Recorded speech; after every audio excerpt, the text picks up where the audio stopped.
Hello, I'm here with Dr. Maria Uribe, who is the course instructor for the elementary section of our UEDU 40/40, 50/40 Pedagogy 1 course.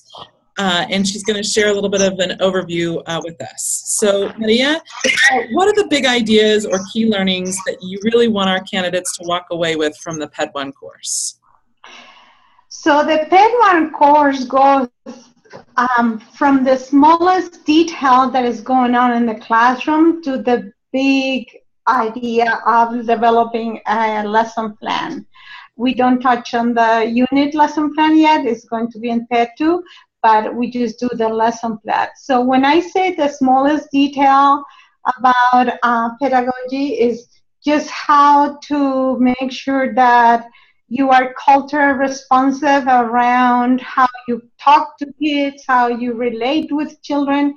That please don't walk in line with kindergarten kids with a bubble in their mouth, because in reality, children do not walk like that ever. So if they see that in the school, just kind of like ignore it. Because a lot of practices, they're just there as guests. And so that's what I tell them. You are a guest in the school, but when you are in your own classroom with your own kids, just try to not do all those things that make kids feel that they are basically nothing.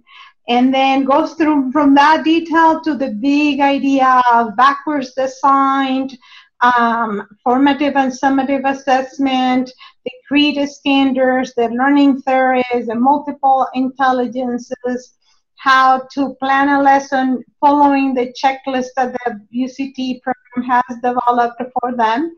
And then we worked in class totally. This is a collaborative piece that the lesson is not, if they want to teach it at the school level, they can, but it's not required.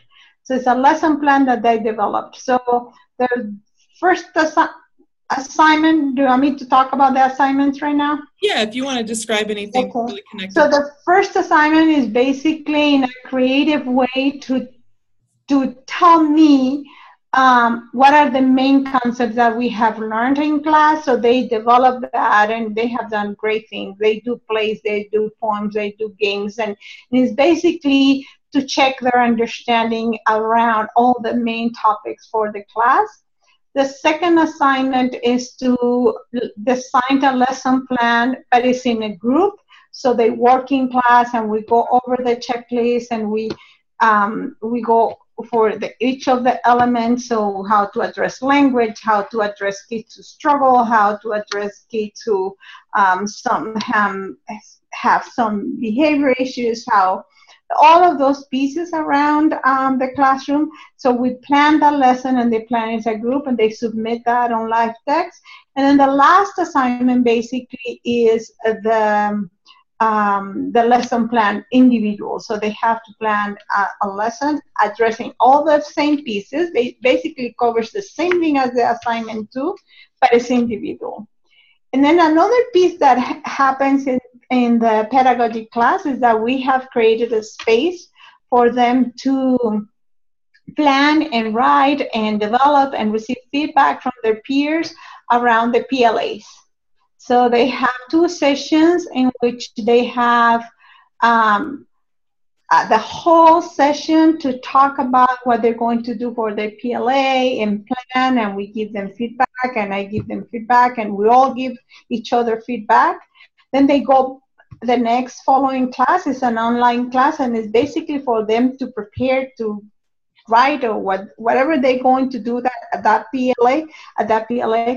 We come back the Tuesday before the PLA is presented, and the peers that we do feedback among ourselves, and everybody gives suggestions, and basically we want them to be with John. This is totally planned with John. We want them to be successful. And one thing that we don't require, maybe people need to know about this, we are not, we have the policy that if it can be called policy, but if the paper that they have written is not at the level that we expect, we basically, what we do is we send it back, and they have all the freedom to fix it and send it back again.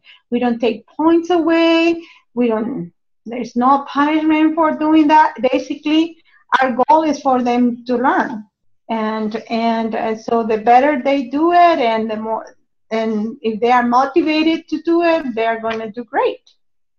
And I always tell them, if you have an A in my class, but if I go and I visit the school and your clinical teacher tells me, oh, she's not or he's not performing, that tells me a lot. And I'd rather you to perform at the school level and an A+ level than a paper in an A+ level. Great. So the individual lesson plan that they do write, do they write that with their students in mind that they've been working with out at the school site? Yes and no, because in some occasions they do not have English language learners in the classroom, or they don't have. There are some schools that have categorized the classroom by a GT classroom and an RTI classroom, or so they don't have the opportunity to interact with all of the kids. So in that case, we say, well, create a hypothetical classroom, and then if you don't have any, just think about it if you have some. Because we address, that's another piece that I forgot that is very important.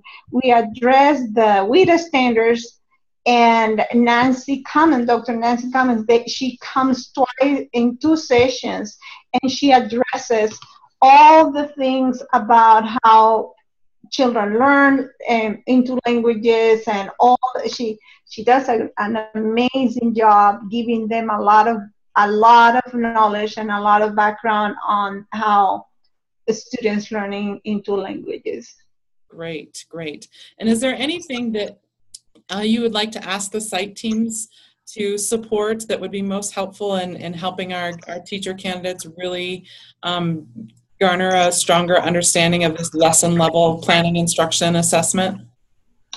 I think the lesson level, I would love for them to, and this is something that we're going to do this semester, because right now most of the assessments that are happening at the school level are summative. So even though they say that it's formative, it's not really, the results are not being used.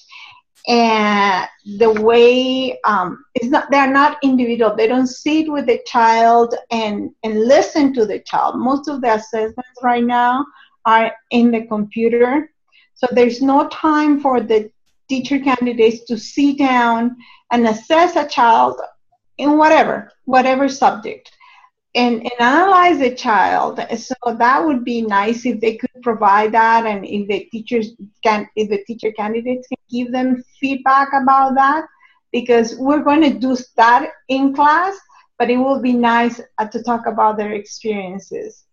And also, I think they sometimes, not always, but sometimes they see practices that are not culture responsive. So I would love for them to talk with their site professor about that.